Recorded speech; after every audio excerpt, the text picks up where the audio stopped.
Buenas tardes a todos. Es un gusto dar la bienvenida al panel titulado Datos Abiertos, de la transparencia a la creación de valor. En los últimos años, el acceso y la apertura de datos se han convertido en un eje fundamental para fortalecer la transparencia, la participación ciudadana y al mismo tiempo impulsar la innovación, la investigación. Hoy queremos reflexionar un poco sobre cómo transformar esa apertura en verdadero valor social y también cómo otros partes involucradas en la sociedad, como en el ámbito privado también, puede empezar a hacer uso y más partícipe de esto.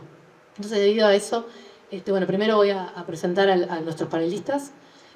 Primero tenemos por aquel lado a Daniel Carranza, cofundador de Data Uruguay, organización de la sociedad civil que crea herramientas de tecnología cívica y hace activismo impulsando los datos abiertos y el gobierno en Uruguay y América Latina. Gracias, Daniel, por estar acá. Tenemos a Fabricio Scrolini, que él es director senior de programas en el Humanitarian OpenStreetMap Team, lo pronuncié bien, liderando proyectos globales de datos geoespaciales frente a desastres, cambio climático e inclusión digital. Y tenemos a Gustavo Suárez, que él es gerente del programa de datos abiertos en AGESIC. Bienvenidos. Bueno, para romper el hielo me invitaban acá mis compañeros panelistas a que les haga una pregunta a todos. Primero, a ver quiénes conocen el concepto de datos abiertos. Que levanten la mano. Bastante más de lo que pensaba. De esos que levantan las manos, que saben del concepto de datos abiertos, ¿cuántos son del ámbito privado? Bien, bien. ¿Y cuántos de ustedes lo usan? Bueno, un poco de eso es lo que queríamos hablar hoy. Pero bueno, para comenzar, vamos a arrancar con una pregunta bien fácil para Fabricio. ¿Qué son los? Porque hay una pila de gente, como vemos, que no sabe todavía lo que son los datos abiertos. ¿Qué son los datos abiertos? ¿Y cómo surge esa tendencia a nivel internacional y en particular en la región y en Uruguay? Bien, para seguir con esto de las preguntas a la audiencia y determinar su nivel de nerdez y en algunos casos edad, si yo digo Tim Berners-Lee, ¿quién puede levantar la mano? Ahí está, ya hay una persona, bien. Bueno, allá lejos y en el tiempo, dos personas. Allá lejos y en el tiempo, una persona que desarrolló un protocolo bastante sencillo para Internet, que se llama Tim Berners-Lee, y ahora para muchos jóvenes sobre todo, que su interacción con la computadora no es tan directa como la que nosotros quizás, eso de hacer http bueno, eso no se hace tanto. Pero bueno, en aquella época ese protocolo era clave para generar la web, ¿no? Lo que se conoció como la web y lo que hoy sostiene buena parte de la infraestructura abierta de conocimiento. El creador, o uno de los creadores de ese protocolo fue Tim Berners-Lee en el CERN en Suiza en ese momento, y habilitó el desarrollo de lo que él en aquel entonces entendía era una red de conocimiento libre que terminó siendo la web como la web en sus distintas instancias como la conocemos hoy. Parte del sueño de ese hombre tenía que ver con que no solo se pudieran enlazar las páginas con estos hiperlinks como se hace, sino también que se pudiera compartir directamente las bases de datos, que se pudiera compartir directamente los datos y entrelazarlos. De ahí que Berners-Lee en ese momento desarrolló este concepto de la web semántica que nadie mucho entendió. Entonces un buen día en estas charlas TED de Berners-Lee y un grupo de gente decidieron llamar al mundo a una cruzada por los datos abiertos, que mucho menos gente entendió. Hasta que un grupo de nerds por distintas partes del mundo comenzaron a empujar por allá por el 2008-2009 esta idea de denme los datos abiertos, denme los datos puros, denmelos ya, digamos, ¿no? Por alguna razón ese concepto tiene tres cosas importantes. Que el dato sea abierto es abierto en el sentido técnico, es decir, que el dato tenga un estándar que pueda ser procesable por cualquier herramienta, tanto por herramientas tradicionales como con herramientas automatizadas o digamos, hoy conocidos como modelos de lenguaje natural, etc. Eso por un lado.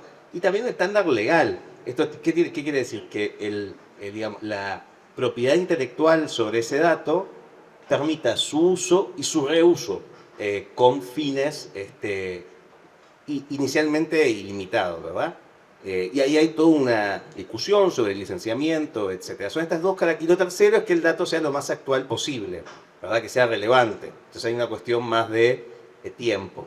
Esa idea, posteriormente, para hacer un fast forward 2025, estamos hoy, tomó cuerpo. Un montón de países instauraron políticas de datos abiertos, se desarrollaron conferencias, se desarrollaron actividades, se crearon los llamados portales de datos abiertos, empresas se crearon en torno a esta idea de datos abiertos, gobiernos como la Unión, gobiernos como distintos gobiernos de Europa y en particular la Unión Europea establecieron directivas de datos abiertos y de reutilización de datos, generando todo un ecosistema en torno a esta idea bastante sencilla pero revolucionaria, que los datos sean abiertos y que puedan ser genuinamente utilizados con distintos fines. Nosotros, como además de nuestra nerdez nos encantaba el tema de crear valor público y de generar impacto y de mejorar las cosas, nos fuimos hacia un lugar de trabajo que tenía que ver justamente con cómo esos datos se podían usar para el bien común. Espero que haya sido una suscita. No, buena historia, digamos. Muy bien. Bien, vamos a seguir con Daniel entonces. Como activista en el movimiento de datos abiertos, ¿por qué consideras que la apertura de datos es importante para nuestra sociedad? A ver, se habla muchísimo de los datos como el petróleo del siglo XXI, o se hablaba a veces como cuando estaba de moda pedir planta para eso. Y eso tiene una parte de verdad, pero es muy distinto si solamente las grandes empresas que tienen un montón de captura de datos por distintos métodos o que los compran a otras empresas o lo que sea, pueden explotar eso, o si se puede explotar de una forma más horizontal y democrática, si se quiere. Para empezar, cuando trabajamos con datos abiertos, y una aclaración de lo que contaba Fabricio, Uruguay también implementó un montón de esas cosas, hicimos un montón de esas cosas, y creo que hoy, sin demasiada vergoncita, podemos decir que Uruguay está entre los mejores países del mundo en temas de datos abiertos, de gobierno, no como vieron con las manos en el sector privado, que están dejando plata arriba de la mesa, pero bueno, problema de ustedes. Entonces, al hablar de datos abiertos, los gobiernos son un candidato muy fácil. Primero, porque los datos que gestionan, por definición, son datos de todas las personas que pertenecen a esa nación, si se quiere. Entonces, vos los podrías deber explotar, usar para lo que necesites. Esto asociado a cosas como la ley de acceso a la información pública hacen el camino bastante más recto. De hecho, en Uruguay esa es el sustento legal de los datos abiertos, es la ley de acceso a la información pública. Entonces, estos datos que nos pertenecen a todos, es lógico que estén publicados, es lógico que los podamos usar, y entonces lo que termina pasando es que podemos generar más valor. ¿Ok? A este tipo de nerds nos gusta generar valor en cuestiones más sociales, valor público. Mi organización, que era nuestra organización, hasta que nos abandonó Fabricio por otras cosas internacionales, vota todavía y todo, nos dedicamos a hacer proyectos de bien público en Uruguay, y después los replicamos en otros países del mundo, pero existen muchas otras organizaciones y existen también otros proyectos que van por fuera que puede ser desde otra organización de la sociedad civil, el sector privado o organismos internacionales que utilizan datos de Uruguay y de otras partes del mundo combinados o por separado para generar proyectos que generan valor. Pero también en el sector privado existe esto mismo. Los datos lo que dan es la oportunidad de generar valor de la manera que sea. Es bastante obvia la parte de usarlos, o sea, si ustedes utilizaron alguna vez un mapa en un teléfono, están usando datos abiertos. Si alguna vez usaron cualquier software que le hace ruteo de vehículos, ni que hablar del transporte público, todo eso es en base a datos abiertos. Los datos abiertos forman parte de la infraestructura de muchísimas cosas que las personas usan, a pesar de que no tengan idea de que lo que están usando en el fondo son datos abiertos. Pero también está, y con esto cierro, la apertura generando valor abriendo los datos que tengo yo. Hay un montón de empresas que lo que descubrieron es que al abrir sus propios datos, no necesariamente todos los datos, pero por lo menos una parte seleccionada de los datos, permite que otros construyan valor sobre esos datos y se benefician de forma directa o indirecta.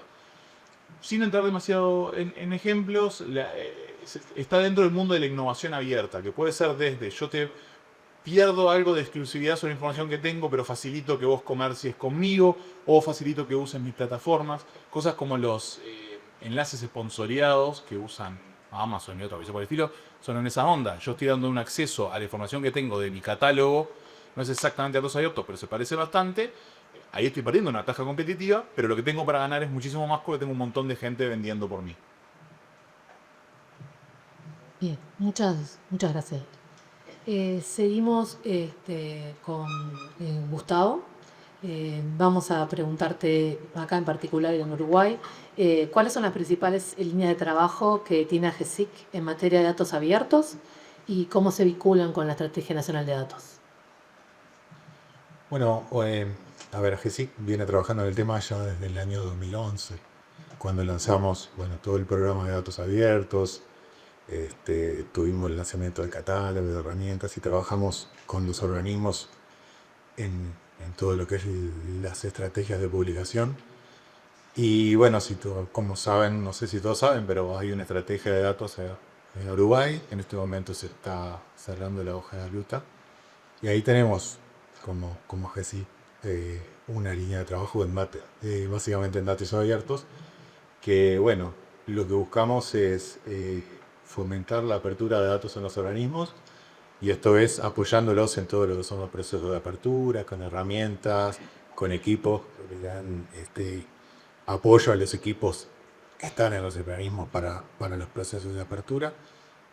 Y poder contar con políticas institucionales en los organismos, que esto es lo principal porque le da sostenibilidad al proceso.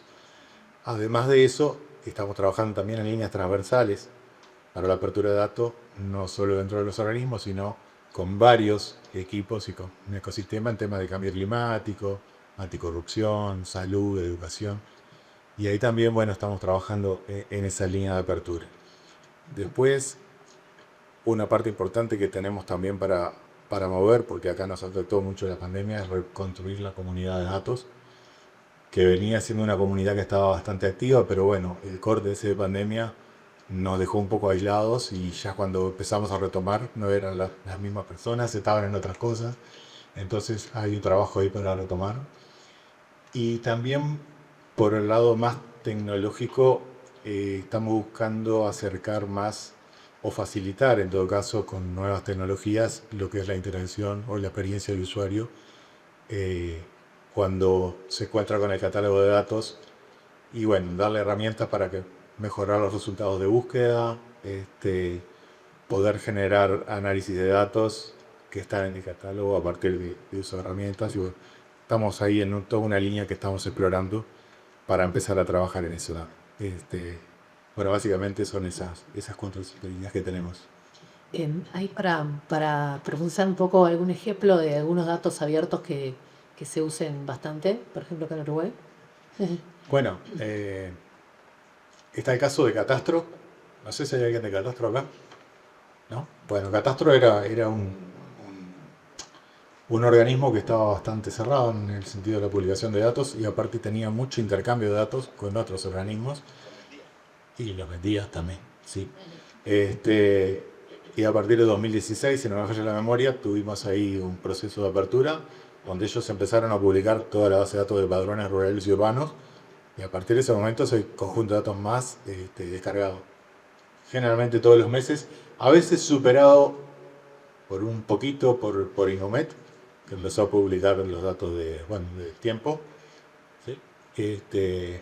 Y después hay casos puntuales, a veces en temporada de elecciones. Bueno, obviamente todo lo que es resultado de elecciones sube, baja, pero están los datos del transporte público, decía Daniel. Hay un set de datos ahí que está. Y depende también de la temática, ¿no?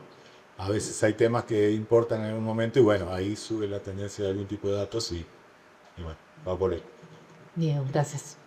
Volvemos con Daniel. Dale.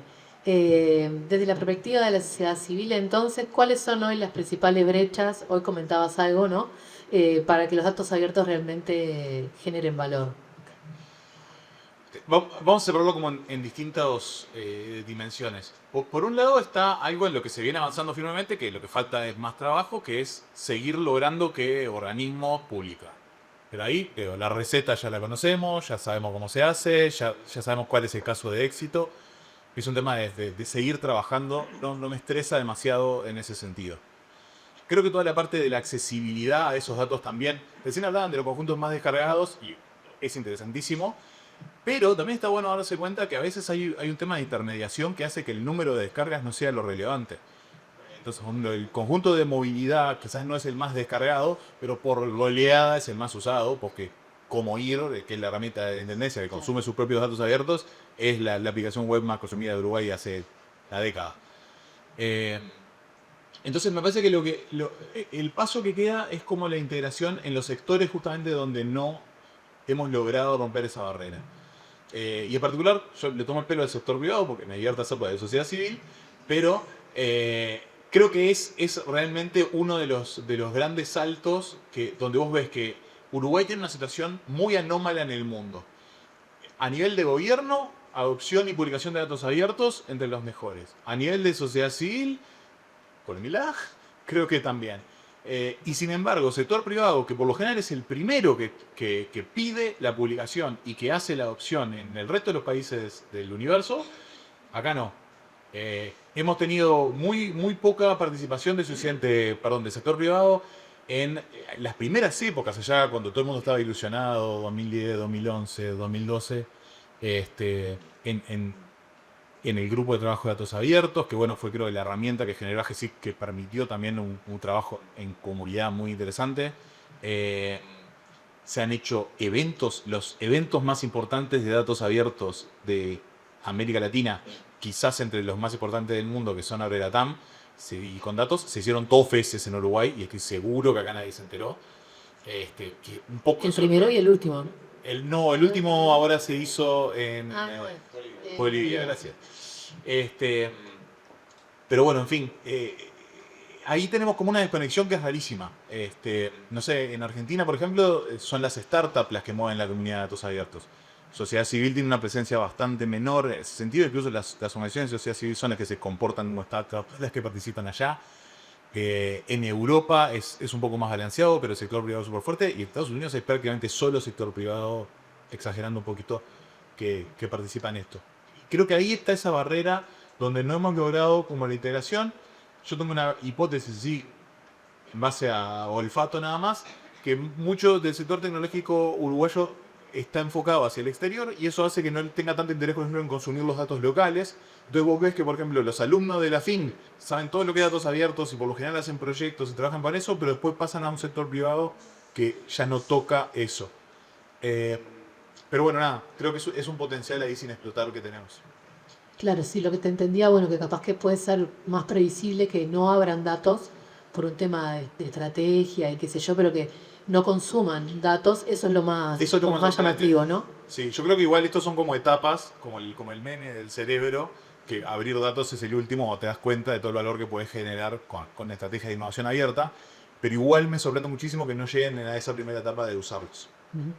Bien, gracias. Vamos con Gustavo. Desde la gestión pública, ¿qué aprendizajes deja la experiencia uruguaya en estos 10 años de política de datos abiertos?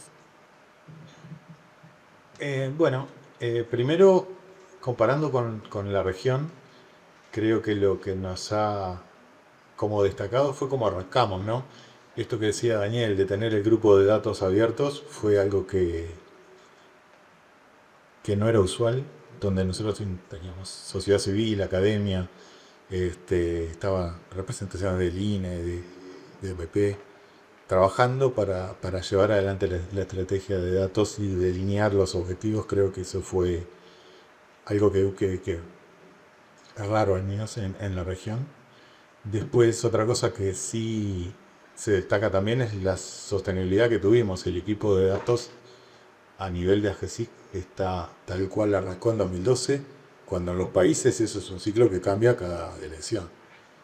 Entonces eso ha permitido como ir creciendo de a poco y lograr esta sostenibilidad. Y a nivel de los organismos, cuando vamos a trabajar con estrategias de datos, creo que hay varios niveles, depende de cómo el nivel de madurez de las organizaciones, pero esto de empezar de a poquito es algo que siempre siempre lo ponemos sobre la mesa, no ir al conjunto de datos, ese mega conjunto de datos, que por ahí puede hacer ruido, puede llevar a demoras en los procesos. Creo que a veces son los conjuntos de datos que están más inmediatos y poder mostrar un resultado rápido.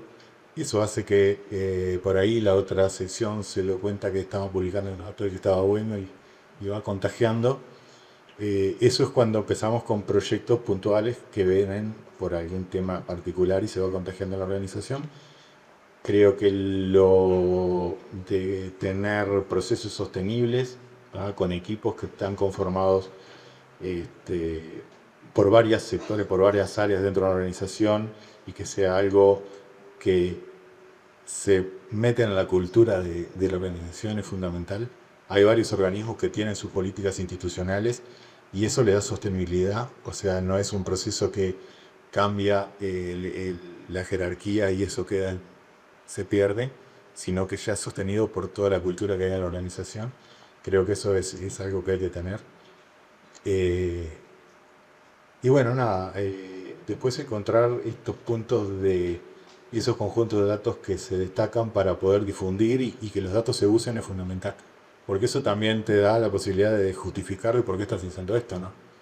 Así que Mostrar resultados. mostrar resultados y esto, comunicar, saber comunicar que, bueno, publiqué este conjunto de datos, tiene estas potencialidades, les puede servir tener una comunidad, ahí, saber quiénes pueden ser tus potenciales usuarios para decirle, esperá que este dato quedó publicado, podés usarlo para lo que quieras. Eso es algo que también, que a veces no está pasando, pero bueno, es algo que se tiene que hacer.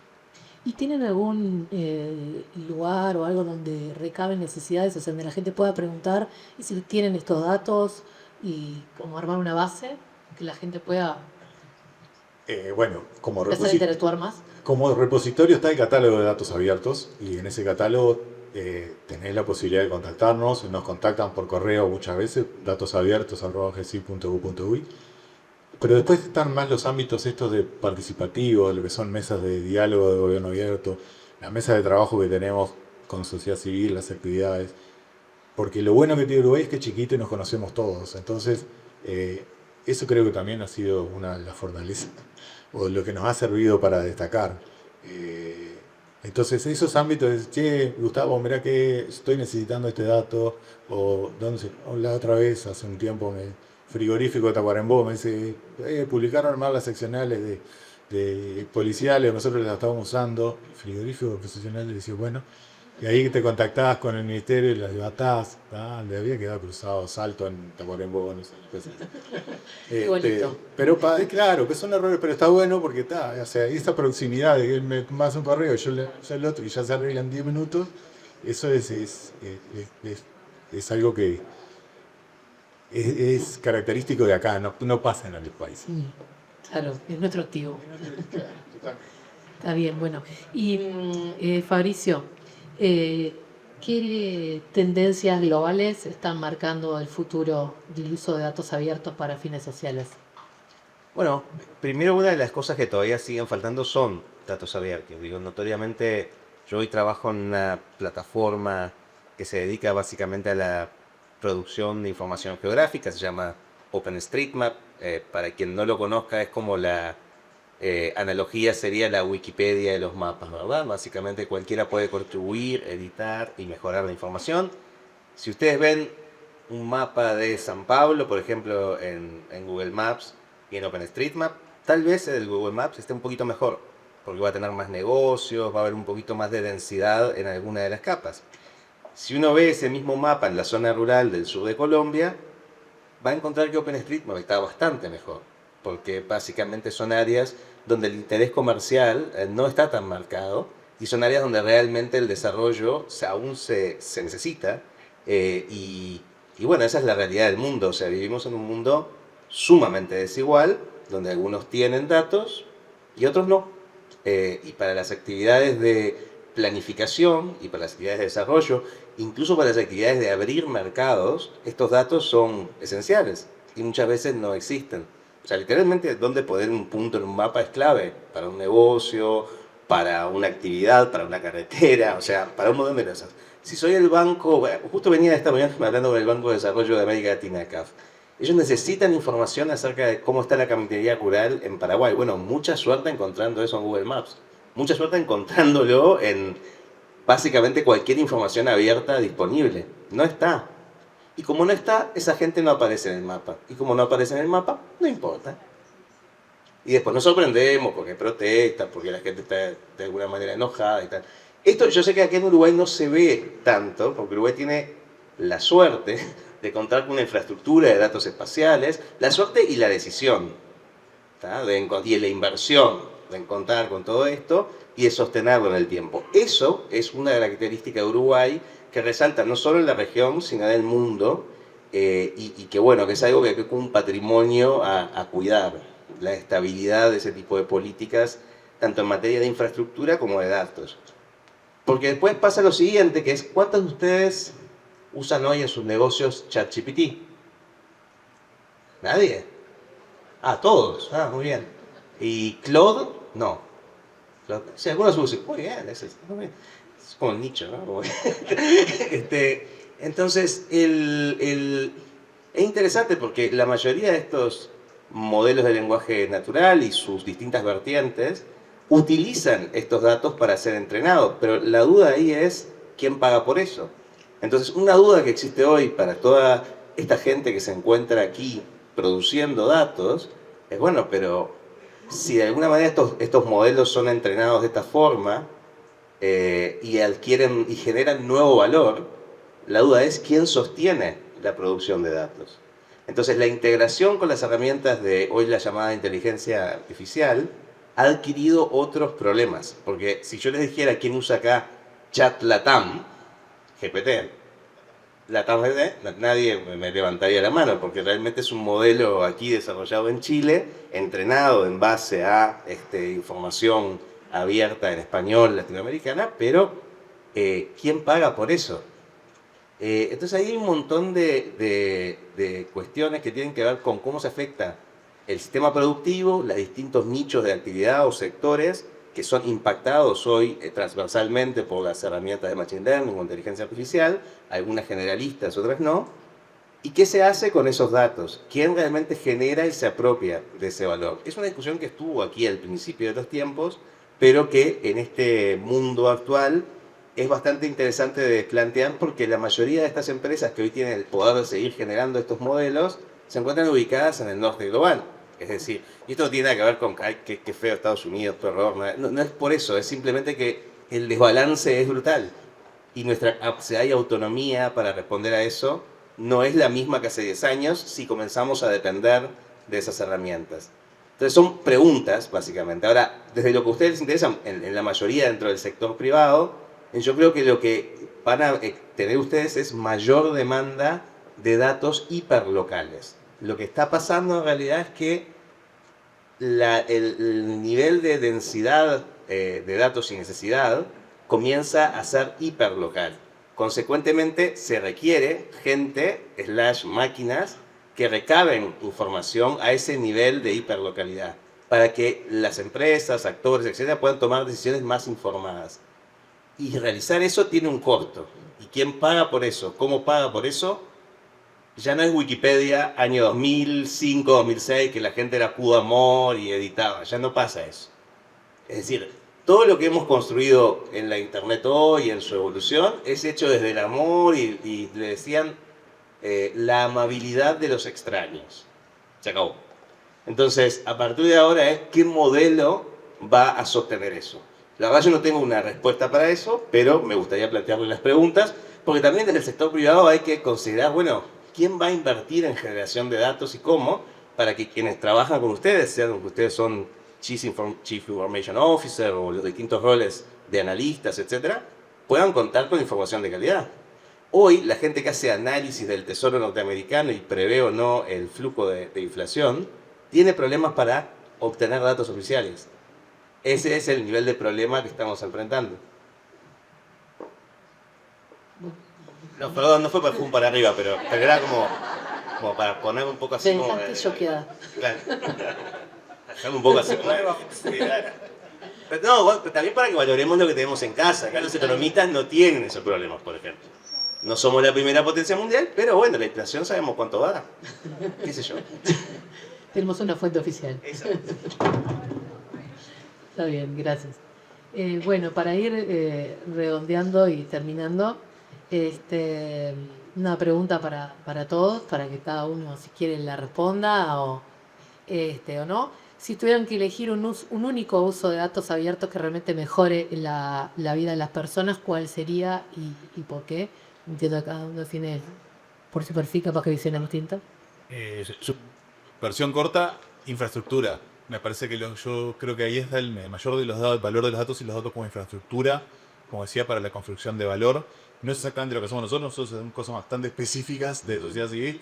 Agarramos unos datos y hacemos que la gente pueda conocer sus derechos, acceder a ellos o tomar decisiones informadas. Pero si tuviera que elegir en qué pongo el presupuesto, pondría en los datos lo más infraestructura posibles, porque son los que después tienen mayor impacto. ¿Infraestructura o física? No siempre. Podemos hablar de infraestructura, estamos hablando de datos abiertos que lo que ayudan a armar es el mercado de FitTech. Puede ser infraestructura, tener los datos que permitan infraestructura espacial para los mapas. Puede ser infraestructura, tener los datos de estadística del INE, que vosotros son muy buenos, pero no son exactamente datos abiertos en el Uruguay, para que estén más accesibles. Esos datos que sirven de la misma manera que una calle, vos la hacés, si no sabés para qué la van a usar, pero sabés que por ahí van a pasar un montón de cosas y se va a generar un montón de valor económico, social de otros tipos. Hay un montón de juegos de datos que es clarísimo que son la carretera sobre la cual puedes construir otro millón de cosas. Por las generales de la ley y por donde trabajo, los mapas son esenciales, la información geográfica es clave. Bueno, ya que se tiene que poner la camiseta, pero en Uruguay esa no es tal vez la necesidad más clave. Si yo me tuviera que poner la camiseta uruguaya así, y por mi experiencia personal, creo que a través de un trabajo que realicé con los colegas de Data en aquel momento, creo que los datos de salud sigue siendo bien clave.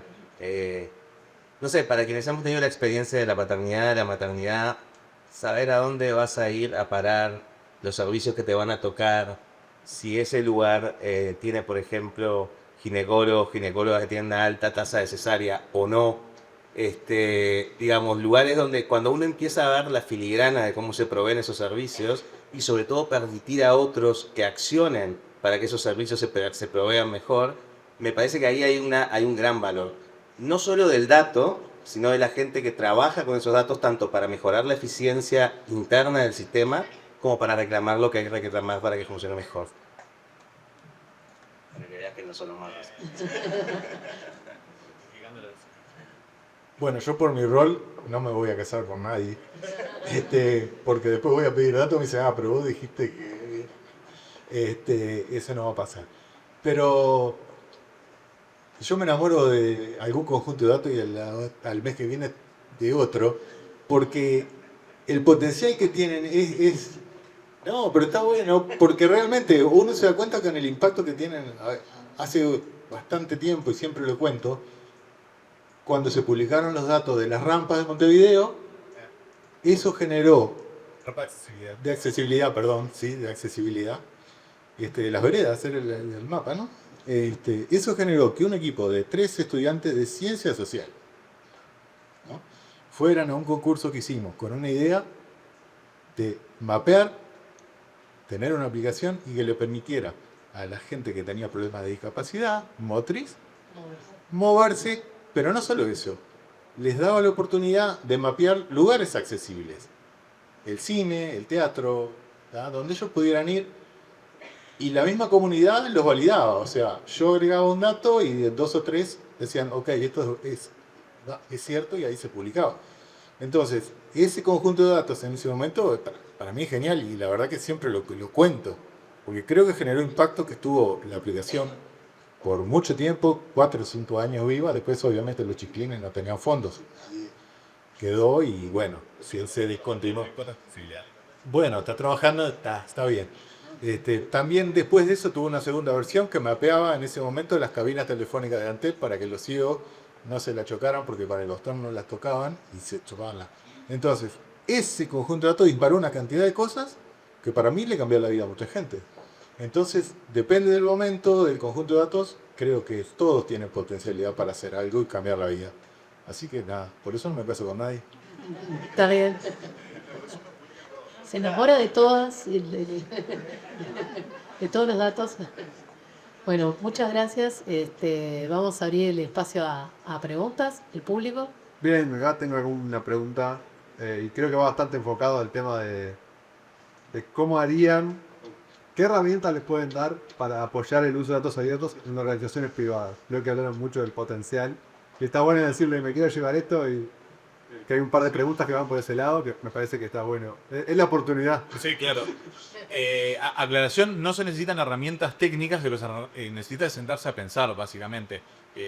Acá el tema es como que alguien viene y te dice, mira, tenés todos estos datos gratis. ¿Hay alguno que te sirva para tu negocio? Porque es literalmente lo que está pasando. Hay catálogos enteros de datos que están disponibles para usar y muy poca gente pensando cómo todo ese valor que está ahí para extraer lo puedo conectar con mi negocio. Y después voy a hacer énfasis en lo que decía Gustavo. Esto funciona muchísimo mejor en comunidad. Y no necesita haber, no necesitamos tener una comunidad de gobierno, una comunidad de sociedad civil, una comunidad de sector privado. Venimos trabajando bárbaro, todo el mundo junto, y de hecho la comunidad latinoamericana, saliendo solamente de Uruguay, opera así. No solo vamos a los mismos eventos, terminamos compartiendo proyectos y compartiendo cerveza a tarde de los eventos, y hay muchísima sinergia. Bueno, el tema del chivo de cómo hacer tenemos ahora un par de eventos que se vienen. Uno que es muy informal y por eso se llama Datos y Cogollos. Iba a ser el próximo miércoles a las 19 Capela Diaria. Y después vamos a tener uno más formal, que es el Datacamp de AGESIC, que ya tenemos fecha. 10, 11 y 12 de diciembre. Que va a estar enfocado también más como en el uso de los datos por periodistas y cosas por el estilo. Pero ser parte de esa comunidad es lo que te permite ir como rompiendo las barreras de entender para qué se usa. No es una herramienta técnica, no es instalar Ventajo para poder usar datos abiertos, es que se te ocurra una idea y a partir de ahí todas las fichas mensuales. Bueno, Gustavo, Básicamente es tener un problema y buscar la forma de solucionarlo. Hace unos días estábamos dando una clase de datos y había un equipo que tenía que identificar clientes porque tenía empresa de seguridad. Y le digo, ¿te fijaste en el catálogo de datos, los datos que está publicando el Ministerio del Interior?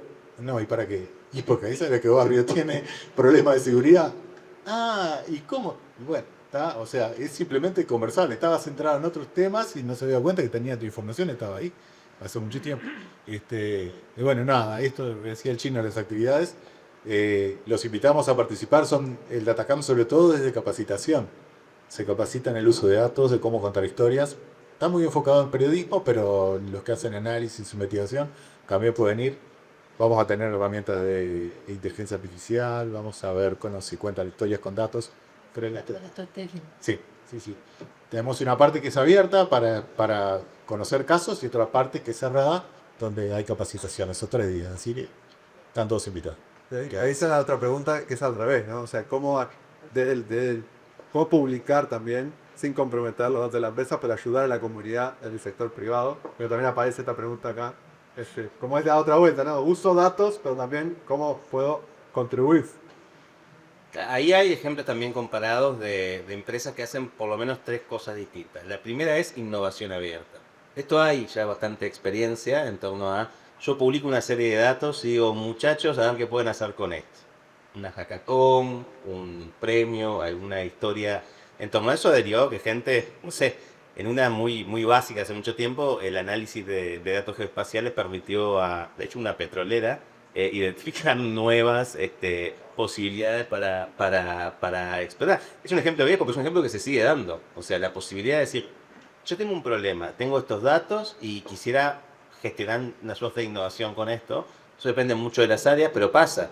Capaz que en ese sentido también es bueno buscar socios, es decir, no solamente hacerlo desde la empresa, sino también pensar en centros de innovación, como puede ser una universidad, puede ser el propio gobierno uruguayo, la ANI, es decir, hay lugares donde generar puentes para generar justamente el valor que se busca en términos de innovación. La otra ya tiene que ver más con temas sociales, digamos, ¿no? Donde la empresa se conecta con el mundo público, ¿no? Entonces, desde mis datos, por ejemplo, ¿qué puede servir al mundo público para, por ejemplo, generar mejor un indicador? Hoy por hoy el INE tiene alguna suerte de convenios con algunas empresas que proveen datos al INE. Esto generalmente genera a veces como una tensión innecesaria, debería ser más natural. En un determinado ecosistema, puede ser económico, puede ser social, puede ser industrial, ¿qué datos en el fondo todos deberíamos compartir para que ese ecosistema funcionara mejor? Y no comprometan, por ejemplo, la privacidad de mis clientes o la privacidad de mi propia empresa. Generalmente, mucha gente dentro de las empresas, pequeñas, medianas y grandes, dice, "Ah, no, pero esto es como sensible para nosotros". Hay una especie de secretismo instalado por miedo potencialmente a la competencia o por miedo a perder algún tipo de secreto comercial, etcétera. Digo, no va por ahí el fenómeno, va más por el lado de dónde se agrega valor a otro. Y después creo que genuinamente está la posibilidad de emprender, de desarrollar productos en base a datos abiertos, para lo cual sí, ahí se requieren que las fuentes públicas, las fuentes de uso de esos datos, tengan determinadas certezas o les brinden a las empresas determinadas certezas. Si yo me conecto a una app y si yo me conecto a un determinado catálogo, esto va a seguir existiendo como para que esta información siga de alguna manera llegando y consecuentemente generando el valor que yo quiero. Puede ser, por ejemplo, información meteorológica. Tengo trabajo en servicios meteorológicos para el agro, utilizo datos abiertos de todo uruguayo y con eso yo además sobre eso proveo valor. Un buen día me desaparece la API, no hay más empresa, digamos, ¿no? Ese tipo de ahí la importancia de la infraestructura, ¿verdad? Entonces, ese tipo de cosas sí conviene también acercarse un poco a los productores de datos, ¿no? ¿Cómo es que ustedes hacen esto? ¿Con cuánta regularidad? ¿Quién lo hace? ¿Qué precisan para sostenerlo? ¿Cómo le doy 5 estrellitas a esto? No sé, determinadas formas que permitan acercarse. Digo, no se da en automático, porque todo esto también está mediado por algún tipo de proceso social o organizacional. Y lo otro, dependiendo del lugar que se encuentren en las empresas, siempre es clave que tengan el buy-in de la gerencia, dirección o lo que sea, que además tiene que poder percibir el valor de esto. Entonces, si el jefa no percibe el valor de esto, tengo un problema. Y ahí es donde básicamente el analista o la persona que trabaja con los datos tiene que lograr materializar el valor de esos datos en algún tipo de acción que esta persona en lugar de toma de decisión cree importante. Una dimensión más que me parece importante, que es la de la publicación de datos propios. ¿En qué tipo de situaciones sirve? Cortísimo. Yo tengo algún tipo de producto donde brindar esa información lo que hace es facilitar el acceso de los clientes a ese producto. Esto tiene muchísimas dimensiones posibles, pero puede ser desde que si publico datos geográficos precisos y mejor información sobre mis locales físicos, eso termina en Google Doc, en Google Maps, en OpenStreetMap, en no sé qué, y más gente termina llegando, o cuando busca cómo llegarle hace un ruteo mejor. Puede ser que yo tengo, no sé, hay empresas, nos pasa con reciclaje, con donde reciclo.uy, hay empresas privadas que participan de la cadena de reciclaje, sin embargo ninguna se preocupa por solo andar juntando a mano los puntos donde reciben cosas, ellos o sus clientes, cuando en realidad son ellos los interesados. Si nos dieran la mejor información posible y más gente puede disfrutar residuos reciclables, ellos procesan más toneladas y ganan más plata. Y sin embargo no lo están haciendo. Y después hay cosas que son como más secundarias. Creo que algunos buenos ejemplos lo dan, no exactamente con datos abiertos, pero para que se entienda el concepto, lo hace Mercado Libre con el mercado inmobiliario, lo hace, ¿cómo se llama? Los piratas de Argentina. Properati, que estuvieron acá en Uruguay durante un tiempo. Esa empresa es tipo Casa Web, Pentecasas, Infocasas, toda esa onda. Estaban en Argentina hace muchísimo tiempo y desde el día 1 usaban datos abiertos, cosas básicas, como acá están los hospitales, acá están las jefaturas, anda, para elegir dónde poner tu casa, claro, los árboles, ahí está, era data muy útil, pero también publicaban datos. Y eso te permite, además, convertirte en una especie en el experto. Cuando vos sos la fuente de los datos, eso también te convierte en un actor muy importante en la cadena. Hay veces que la ganancia no es exactamente directa, yo publico este dato y esto me trae tal cosa, sino que simplemente hace que yo sea el experto del área y el que todos consultan y todos opinan en base a mis datos. Bueno, un aplauso para el panel.